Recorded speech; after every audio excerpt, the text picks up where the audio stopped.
Instagram, Facebook. How you doing? Just listen to Stormy Wellington at the Grant Cardone's Growth Conference. Get some tips for going out and making some money.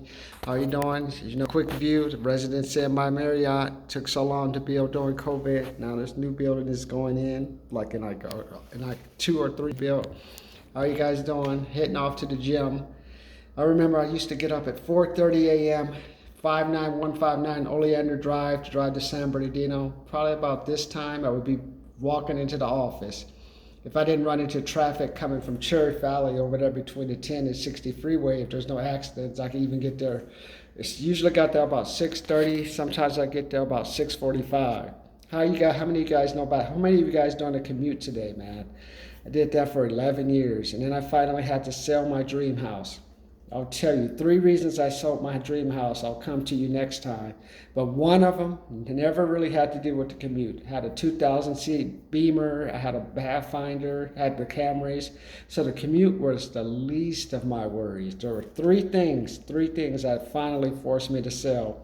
And I'll tell those to you later. But today I want to tell you a little bit about the banks. You know how the banks make money?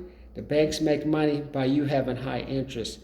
The higher your interest is, the more the banks get paid. For example, if you have a $10,000 loan, the average credit card interest rate is 23.4%.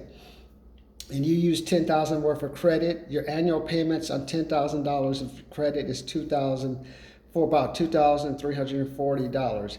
Now, if you would take advantage of the banks and do a credit card transfer that balance to another credit card, the amount of interest you pay goes to 0%. You've given yourself an instant $2,340 of cash flow that you can use to pay down that loan, pay down another loan, take yourself out, buy a couple of drinks, and then keep bringing that balance down. If you stay in your current situation of $10,000 at 23.4%, $2,340 goes to interest. It does not go to reducing the balance. While if you do the credit card transfer, now you've created $2,340. Like it'd be $10,000 plus there's a fee they charge. But they say $10,000, 0%. For at least 18 months. Now you have 18 months at 0% to pay back that loan. Rather the other situation, you're paying $2,340 and not reducing the loan at all. That's why it takes so long for you to reduce your balance. That's why today you see the stocks going up, going down. That's how the banks make money, man. Banks make money on loan. That's why you have to have good credit and you got to play the games. So you got to think like the bank to keep money in your pocket. Subscribe. Talk to you later.